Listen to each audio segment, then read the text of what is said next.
Hi everyone, welcome back to students guide. നിങ്ങൾക്കറിയാം, ഇപ്പോഴത്തെ അതായത് എല്ലാ PSC എക്സാമുകളിലും മിക്ക ക്വസ്റ്റ്യൻസും വരുന്നത് ഇപ്പോഴത്തെ SCERT NERT ബുക്കുകളെ അടിസ്ഥാനമാക്കിയാണ്. അതായത് ഒട്ടുമിക്ക റാങ്ക് മേക്കിംഗ് ക്വസ്റ്റ്യൻസും എല്ലാം വരുന്നത് ഈ ഭാഗങ്ങളിൽ നിന്നാണ്. അപ്പം നമ്മൾ പരീക്ഷയ്ക്ക് നല്ല മാർക്ക് ലഭിക്കാൻ വേണ്ടി ഈ ഭാഗങ്ങൾ കവർ ചെയ്യേണ്ടത് വളരെ നിർബന്ധമാണ്. അങ്ങനെ ഇന്ന് നമ്മൾ 10ാം ക്ലാസ് ഹിസ്റ്ററിയിലെ രാഷ്ട്രവും രാഷ്ട്രതന്ത്രശാസ്ത്രവും എന്ന അധ്യായത്തിലെ PSC ക്വസ്റ്റ്യൻസുമായിട്ടാണ് വന്നിട്ടുള്ളത്. നമുക്ക് ക്വസ്റ്റ്യനുകളിലേക്ക് കടക്കാം. അതിനു മുമ്പേ വീഡിയോ സബ്സ്ക്രൈബ് ചെയ്യാതെയാണ് കാണുന്നതെങ്കിൽ ദയവായി സബ്സ്ക്രൈബ് ചെയ്ത് ബെൽ ബട്ടൺ ക്ലിക്ക് ചെയ്യുക. അതുപോലെ തന്നെ മറ്റുള്ളവർക്ക് കൂടി ഷെയർ ചെയ്ത് കൊടുക്കുക. നിങ്ങൾക്ക് എന്നോട് എന്തെങ്കിലും അഭിപ്രായങ്ങളോ നിർദ്ദേശങ്ങളോ പറയാനുണ്ടെങ്കിൽ കമൻറ്റായി രേഖപ്പെടുത്തുകയും കൂടി ചെയ്യുക. ക്വസ്റ്റ്യനിലേക്ക് കടക്കാം. ക്വസ്റ്റ്യൻ നമ്പർ 1, രാഷ്ട്രതന്ത്രശാസ്ത്രത്തിൻ്റെ പിതാവ് അഥവാ ഫാദർ ഓഫ് പൊളിറ്റിക്കൽ സയൻസ് എന്നറിയപ്പെടുന്നത് അരിസ്റ്റോട്ടിൽ. രാഷ്ട്രതന്ത്രശാസ്ത്രത്തിൻ്റെ പിതാവ് അഥവാ പൊളിറ്റിക്കൽ സയൻസിൻ്റെ പിതാവ് എന്നറിയപ്പെടുന്നത് അരിസ്റ്റോട്ടിൽ ആണ്. 2, അരിസ്റ്റോട്ടിലിൻ്റെ പ്രശസ്തമായ രാഷ്ട്രതന്ത്ര ഗ്രന്ഥം ഏതാണ്? Answer politics. അരിസ്റ്റോട്ടിലിൻ്റെ പ്രശസ്തമായ രാഷ്ട്രതന്ത്ര ഗ്രന്ഥം ഏതാണ്? പൊളിറ്റിക്സ്. 3, പൊളിറ്റിക്സ് എന്ന പദം രൂപപ്പെട്ടത് ഏത് ഗ്രീക്ക് പദത്തിൽ നിന്നാണ്? പോളീസ് എന്ന വാക്കിൽ നിന്നാണ്. പോളീസ് എന്ന പദത്തിൻ്റെ അർത്ഥം നഗരരാഷ്ട്രം. പൊളിറ്റിക്സ് എന്ന പദം രൂപം കൊണ്ടത് പോളീസ്, അതിൻ്റെ അർത്ഥം വരുന്നത് നഗരരാഷ്ട്രം. ഈ പോളീസ് എന്ന ഗ്രീക്ക് പദത്തിൽ നിന്നാണ്. 4, ദി റിപ്പബ്ലിക് എന്ന പ്രശസ്ത ഗ്രന്ഥം രചിച്ചത് ആര്? പ്ലേറ്റോ. ദി റിപ്പബ്ലിക് എന്ന പ്രശസ്തമായ ഗ്രന്ഥം രചിച്ചത് പ്ലേറ്റോ ആണ്. 5, ദി പ്രിൻസ് എന്ന രാഷ്ട്രീയ ഗ്രന്ഥത്തിൻ്റെ കർത്താവ് ആര്? നിക്കോളോ മാക്കിയവല്ലി. ദി പ്രിൻസ് എന്ന രാഷ്ട്രീയ ഗ്രന്ഥത്തിൻ്റെ കർത്താവ് നിക്കോളോ മാക്കിയവല്ലിയാണ്. 6, ആധുനിക രാഷ്ട്രതന്ത്രശാസ്ത്രത്തിൻ്റെ പിതാവ് എന്നറിയപ്പെടുന്നത് ആര്? നിക്കോളോ മാക്കിയവല്ലി. ആധുനിക രാഷ്ട്രതന്ത്രശാസ്ത്രത്തിൻ്റെ പിതാവ് എന്നറിയപ്പെടുന്നത് നിക്കോളോ മാക്കിയവല്ലി. 7, പ്രാചീന ഇന്ത്യയിലെ പ്രശസ്തമായ രാഷ്ട്രീയ ഗ്രന്ഥമായ അർത്ഥശാസ്ത്രം രചിച്ചത് ആര്? കൗടില്യൻ എന്ന ചാണക്യൻ. പ്രാചീന ഇന്ത്യയിലെ പ്രശസ്തമായ രാഷ്ട്രീയ ഗ്രന്ഥമായ അർത്ഥശാസ്ത്രം രചിച്ചത് കൗടില്യനാണ്. അദ്ദേഹത്തിൻ്റെ മറ്റൊരു പേരാണ് ചാണക്യൻ. മനുഷ്യൻ ഒരു സാമൂഹ്യ ജീവിയാണ് അഥവാ man is A social animal എന്ന് പ്രസ്താവിച്ച തത്വചിന്തകൻ ആര്? അരിസ്റ്റോട്ടിൽ. മനുഷ്യൻ ഒരു സാമൂഹ്യ ജീവിയാണ് അഥവാ man is A social animal എന്ന് പ്രസ്താവിച്ച തത്വചിന്തകനാണ് അരിസ്റ്റോട്ടിൽ. 9, രാഷ്ട്രം എന്നാൽ ഭരണഘടനയോ ഭൂപ്രദേശമോ അല്ല, മറിച്ച് അത് ജനങ്ങളാണ് എന്ന് അഭിപ്രായപ്പെട്ടത് ആര്? അരിസ്റ്റോട്ടിൽ. രാഷ്ട്രം എന്നാൽ ഭരണഘടനയോ ഭൂപ്രദേശമോ അല്ല, മറിച്ച് അത് ജനങ്ങളാണ് എന്ന് അഭിപ്രായപ്പെട്ടത് അരിസ്റ്റോട്ടിൽ. രാഷ്ട്രം അഥവാ സ്റ്റേറ്റ് എന്ന പദം ആദ്യമായി ഉപയോഗിച്ച ചിന്തകൻ ആര്? നിക്കോളോ മാക്കിയവല്ലി. രാഷ്ട്രം എന്ന പദം ആദ്യമായി ഉപയോഗിച്ച ചിന്തകനാണ് നിക്കോളോ മാക്കിയവല്ലി. 11, ഒരു നിശ്ചിത ഭൂവിഭാഗത്തിൽ നിയമപരമായി സംഘടിപ്പിക്കപ്പെടുന്ന ജനസമൂഹമാണ് രാഷ്ട്രം എന്ന് നിർവചിച്ചത് ആര്? Woodrow Wilson. ഒരു നിശ്ചിത ഭൂവിഭാഗത്തിൽ നിയമപരമായി സംഘടിപ്പിക്കപ്പെട്ട ജനസമൂഹമാണ് രാഷ്ട്രം എന്ന് നിർവചിച്ചത് ആരാണ്? Woodrow Wilson. 12, രാഷ്ട്രതന്ത്രശാസ്ത്രത്തെ പരമാധികാരത്തെക്കുറിച്ചുള്ള പഠനം എന്ന് വിശേഷിപ്പിച്ചത് ആര്?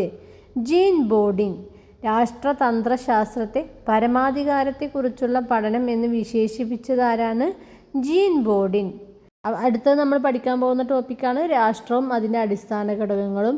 ആ ഭാഗത്തെ അടിസ്ഥാനമാക്കിയുള്ള ക്വസ്റ്റ്യൻസ് പരിചയപ്പെടാം. 13, ഒരു രാഷ്ട്രത്തിൻ്റെ നിലനിൽപ്പിന് ആവശ്യമായ അടിസ്ഥാന ഘടകങ്ങൾ എത്രയാണ്? ആൻസർ 4 ഘടകങ്ങൾ: ജനസംഖ്യ, നിശ്ചിത ഭൂവിഭാഗം, ഗവൺമെൻറ്, പരമാധികാരം. ഒരു രാഷ്ട്രത്തിൻ്റെ നിലനിൽപ്പിന് ആവശ്യമായ അടിസ്ഥാനപരമായ ഘടകങ്ങൾ 4 എണ്ണമാണ്. ഏതൊക്കെയാണ്? ജനസംഖ്യ, നിശ്ചിത ഭൂവിഭാഗം, ഗവൺമെൻറ്, പരമാധികാരം എന്നിവയാണവ. 14, രാഷ്ട്രത്തിൻ്റെ 4 ഘടകങ്ങളിൽ മാനവികമായ ഘടകം അഥവാ ഹ്യൂമൻ എലമെൻറ്റ് ഏതാണ്? ജനസംഖ്യ.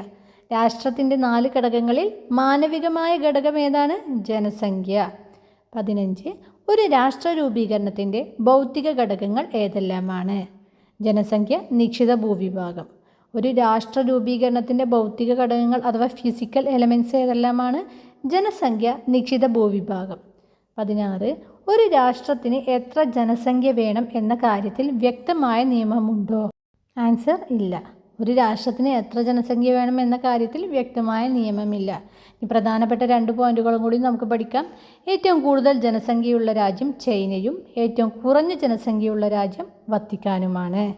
ഏറ്റവും കൂടുതൽ ജനസംഖ്യയുള്ള രാജ്യം ചൈന, ഏറ്റവും കുറഞ്ഞ ജനസംഖ്യയുള്ള രാജ്യം വത്തിക്കാൻ.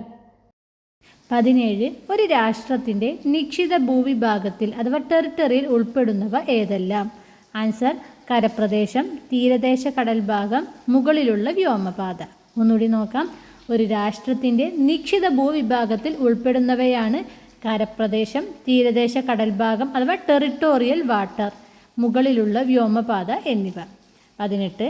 സമുദ്രതീരമുള്ള ഒരു രാഷ്ട്രത്തിന് കടലിൽ എത്ര ദൂരം വരെ അധികാരം ഉണ്ടായിരിക്കും? Answer 12 nautical mile. ഇത് കഴിഞ്ഞ LDC എക്സാമിന് വന്ന ക്വസ്റ്റ്യനാണ്. സമുദ്രതീരമുള്ള ഒരു രാഷ്ട്രത്തിന് കടലിൽ എത്ര ദൂരം വരെ അധികാരം ഉണ്ടായിരിക്കും? Answer 12 nautical mile. നമ്മൾ പ്രധാനപ്പെട്ടവയല്ല എന്ന് വിചാരിക്കുന്ന പോയിന്റുകളായിരിക്കും നമ്മൾ ഏറ്റവും കൂടുതൽ കൺഫ്യൂഷനാക്കിയിട്ട് എക്സാമിന് ചോദിക്കുക. അപ്പോൾ എല്ലാ പോയിന്റുകളും മസ്റ്റായിട്ടും പഠിക്കണം. ഇനി അടുത്ത ക്വസ്റ്റ്യൻസ് നോക്കാം. ഇനി അടുത്തത് ഗവൺമെൻറ്റും പരമാധികാരം എന്നീ ഭാഗങ്ങളിൽ നിന്നുള്ള ക്വസ്റ്റ്യൻസ് നോക്കാം.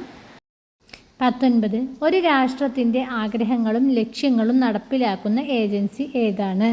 ഗവൺമെൻറ്. ഒരു രാഷ്ട്രത്തിൻ്റെ ആഗ്രഹങ്ങളും ലക്ഷ്യങ്ങളും നടപ്പിലാക്കുന്ന ഏജൻസിയാണ് ഗവൺമെൻറ്. 20. ഗവൺമെൻറ്റിൻ്റെ പ്രധാനപ്പെട്ട 3 അവയവങ്ങൾ അഥവാ ഓർഗൻസ് ഓഫ് ഗവൺമെൻറ് ഏതെല്ലാം? നിയമനിർമ്മാണ സഭ അഥവാ ലെജിസ്ലേറ്റീവ്, ഭരണനിർവഹണ വിഭാഗം എക്സിക്യൂട്ടീവ്, നീതിന്യായ വിഭാഗം അഥവാ ജുഡീഷ്യറി. ഏതൊക്കെയാണ് ഗവൺമെൻറ്റിൻ്റെ പ്രധാനപ്പെട്ട 3 ഭാഗങ്ങൾ അഥവാ 3 അവയവങ്ങൾ? അതുമല്ലെങ്കിൽ ഓർഗൻസ് ഓഫ് ഗവൺമെൻറ്. നമുക്ക് നോക്കാം. 1 നിയമനിർമ്മാണ സഭ അഥവാ ലെജിസ്ലേറ്റീവ്, 2 ഭരണനിർവഹണ വിഭാഗം അഥവാ എക്സിക്യൂട്ടീവ്, 3 നീതിന്യായ വിഭാഗം ജുഡീഷ്യറി. ഇവ 3 കൂടി ചേർന്നതാണ് ഗവൺമെൻറ്. 21. രാഷ്ട്രത്തിന് ആവശ്യമായ നിയമങ്ങൾ നിർമ്മിക്കുന്നത് ഗവൺമെൻറ്റിൻ്റെ ഏത് വിഭാഗമാണ്? നിയമനിർമ്മാണ സഭ അഥവാ ലെജിസ്ലേറ്റീവ്. രാഷ്ട്രത്തിന് ആവശ്യമായ നിയമങ്ങൾ നിർമ്മിക്കുന്നത് ഗവൺമെൻറ്റിൻ്റെ ഏത് വിഭാഗമാണ്? നിയമനിർമ്മാണ സഭ. 22. നിയമനിർമ്മാണ സഭ നിർമ്മിക്കുന്ന നിയമങ്ങൾ നടപ്പിലാക്കുന്നത് ഗവൺമെൻറ്റിൻ്റെ ഏത് വിഭാഗമാണ്? എക്സിക്യൂട്ടീവ് അഥവാ ഭരണനിർവഹണ വിഭാഗം. നിയമനിർമ്മാണ സഭ നിർമ്മിക്കുന്ന നിയമങ്ങൾ നടപ്പിലാക്കുന്നത് ഗവൺമെൻറ്റിൻ്റെ ഏത് വിഭാഗമാണ്? എക്സിക്യൂട്ടീവ് അഥവാ ഭരണനിർവഹണ വിഭാഗം. 23. നിയമങ്ങൾ വ്യാഖ്യാനിക്കുകയും ലംഘിക്കുന്നവർക്ക് ശിക്ഷ ഉറപ്പാക്കുകയും ചെയ്യുന്നത് ഗവൺമെൻറ്റിൻ്റെ ഏത് അവയവമാണ് അഥവാ ഭാഗമാണ്? ആൻസർ ജുഡീഷ്യറി അഥവാ നീതിന്യായ വിഭാഗം. ഈ ജുഡീഷ്യറിയിലാണ് ജഡ്ജ്, കോടതി ആ ഭാഗങ്ങളൊക്കെ ഉൾപ്പെടുക. നിയമങ്ങൾ വ്യാഖ്യാനിക്കുകയും ലംഘിക്കുന്നവർക്ക് ശിക്ഷ ഉറപ്പാക്കുകയും ചെയ്യുന്നത് ഗവൺമെൻറ്റിൻ്റെ ഏത് അവയവമാണ്? ജുഡീഷ്യറി അഥവാ നീതിന്യായ വിഭാഗം. 24. രാഷ്ട്രത്തിൻ്റെ ജീവനാഡി അദൃശ്യമായ ഘടകം അല്ലെങ്കിൽ ആത്മീയ ഘടകം എന്ന് വിശേഷിപ്പിക്കപ്പെടുന്നത് ഏതാണ്? ആൻസർ പരമാധികാരം. രാഷ്ട്രത്തിൻ്റെ ജീവനാഡി അദൃശ്യമായ ഘടകം അല്ലെങ്കിൽ ആത്മീയ ഘടകം എന്ന് വിശേഷിപ്പിക്കപ്പെടുന്നത് ഏതാണ്? ആൻസർ പരമാധികാരം അഥവാ സോവറിൻറ്റി. 25. സോവറിൻറ്റി എന്ന പദം രൂപപ്പെട്ടത് സൂപ്പറാനസ് എന്ന ലാറ്റിൻ പദത്തിൽ നിന്നാണ്. ഇതിൻ്റെ അർത്ഥം എന്ത്? ആൻസർ പരമോന്നതം അഥവാ സുപ്രീം. സോവറിൻറ്റി എന്ന പദം രൂപപ്പെട്ടത് സൂപ്പറാനസ് എന്ന ലാറ്റിൻ പദത്തിൽ നിന്നാണ്. ഇതിൻ്റെ അർത്ഥം എന്ത്? പരമോന്നതം. 26. പരമാധികാരം എത്ര തരത്തിലുണ്ട്? ഏതെല്ലാം? ആൻസർ 2 തരം. ആഭ്യന്തര പരമാധികാരം അഥവാ ഇൻറ്റേർണൽ സോവറിൻറ്റി, ബാഹ്യ പരമാധികാരം അഥവാ എക്സ്റ്റേണൽ സോവറിൻറ്റി. ഒന്നുകൂടി നോക്കാം. പരമാധികാരം 2 തരത്തിലുണ്ട്. ഏതൊക്കെയാണ്? ആഭ്യന്തര പരമാധികാരം അഥവാ ഇൻറ്റേർണൽ സോവറിൻറ്റി, ബാഹ്യ പരമാധികാരം അഥവാ external sovereignty.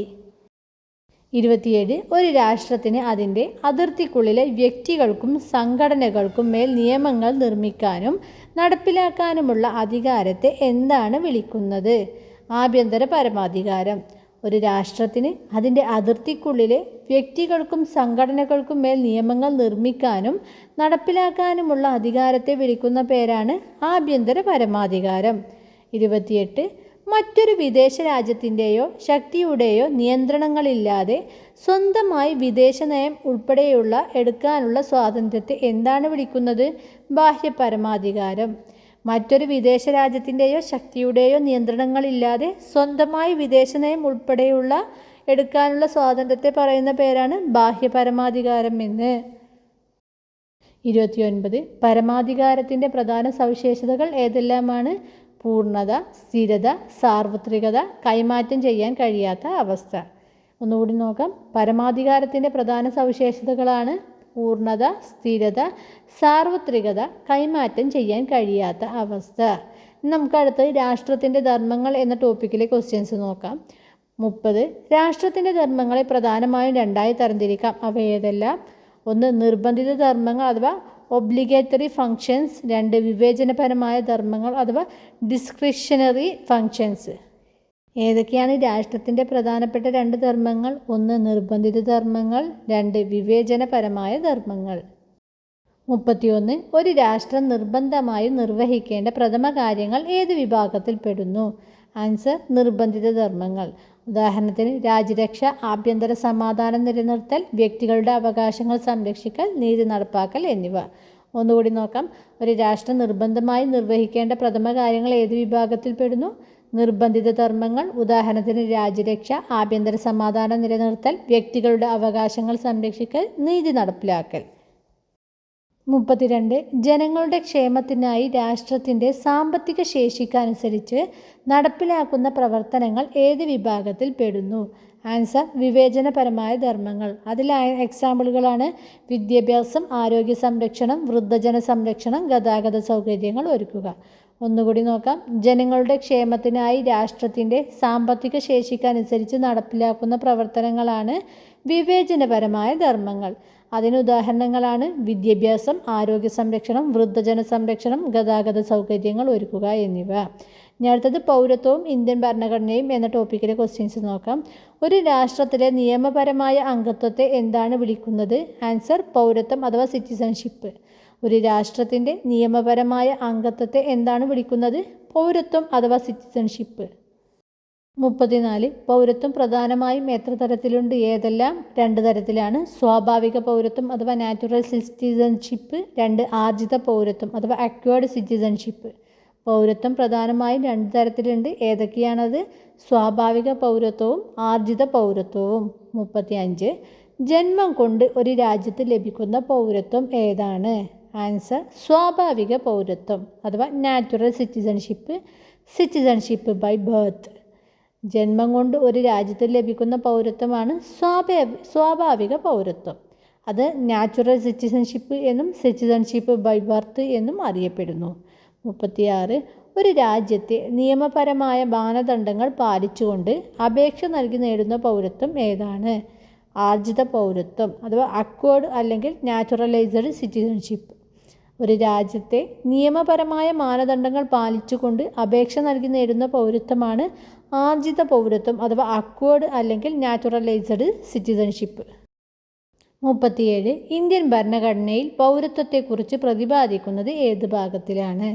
Answer: part 2 article 5 മുതൽ 11 വരെ. ഇന്ത്യൻ ഭരണഘടനയിൽ പൗരത്വത്തെക്കുറിച്ച് പ്രതിപാദിക്കുന്ന ഭാഗമാണ് പാർട്ട് 2. പാർട്ട് 2 ആർട്ടിക്കിൾ 5 മുതൽ 11 വരെയാണ് പൗരത്വത്തെക്കുറിച്ച് പറയുന്നത്. 38. ഇന്ത്യയിൽ നിലവിലുള്ള പൗരത്വ രീതി ഏതാണ്?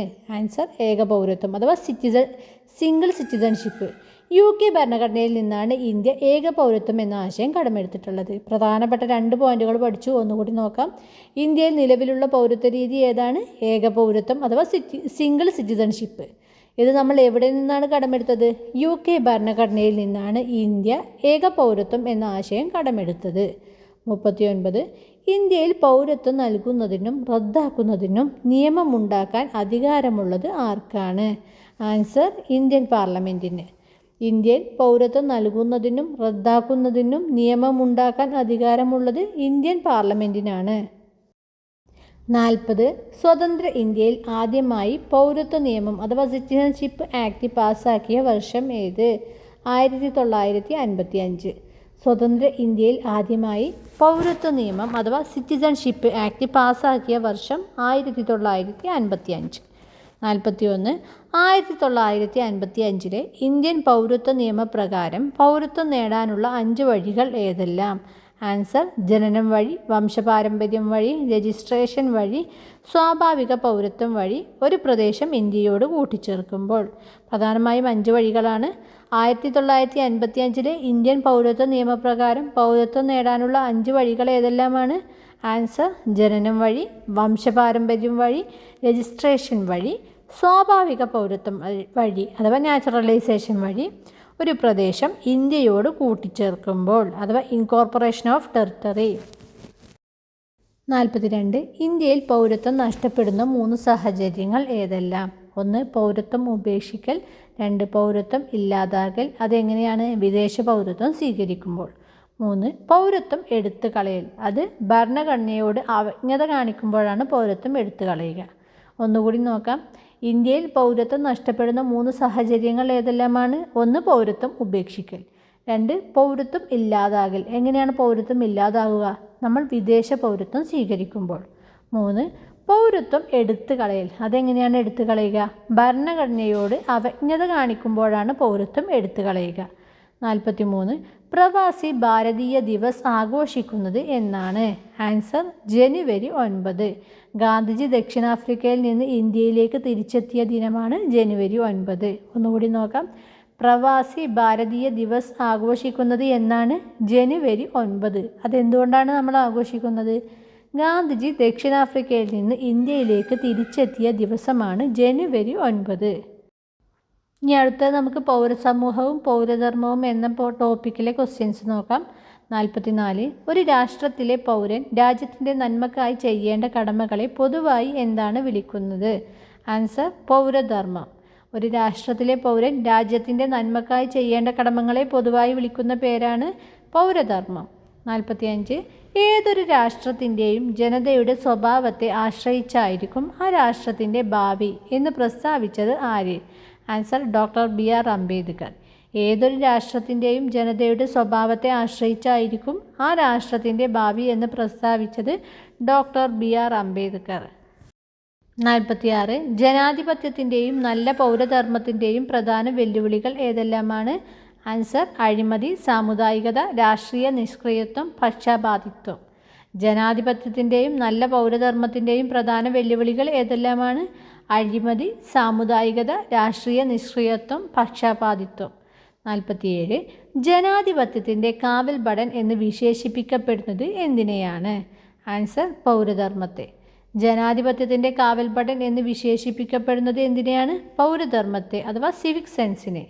48 രാഷ്ട്രത്തിൻ്റെ ഭാഗമല്ലാത്തതും എന്നാൽ പൊതു നന്മക്കായി പ്രവർത്തിക്കുന്നതുമായി സംഘടിത രൂപങ്ങളെ വിളിക്കുന്ന പേരെന്താണ്? പൗരസമൂഹം അഥവാ സിവിൽ സൊസൈറ്റി. രാഷ്ട്രത്തിൻ്റെ ഭാഗമല്ലാത്തതും എന്നാൽ പൊതു നന്മക്കായി പ്രവർത്തിക്കുന്നതുമായ സംഘടിത രൂപങ്ങളെ വിളിക്കുന്ന പേരാണ് പൗരസമൂഹം അഥവാ സിവിൽ സൊസൈറ്റി. 49 പൗരസമൂഹത്തിന് ഉദാഹരണങ്ങൾ ഏതെല്ലാം? ആൻസർ റെസിഡൻസ് അസോസിയേഷൻ, കുടുംബശ്രീ, സന്നദ്ധ സംഘടനകൾ അഥവാ തൊഴിലാളി യൂണിയനുകൾ. പൗരസമൂഹത്തിന് ഉദാഹരണങ്ങളാണ് റെസിഡൻസി അസോസിയേഷൻ, കുടുംബശ്രീ, സന്നദ്ധ സംഘടനകൾ, തൊഴിലാളി യൂണിയനുകൾ. 50 അഴിമതിക്കെതിരെ ഇന്ത്യയിൽ പൗരസമൂഹം നടത്തിയ പോരാട്ടത്തിൻ്റെ ഫലമായി നിലവിൽ വന്ന പ്രധാന നിയമം ഏതാണ്? വിവരാവകാശ നിയമം അഥവാ റൈറ്റ്സ് ടു ഇൻഫർമേഷൻ ആക്ട് 2005.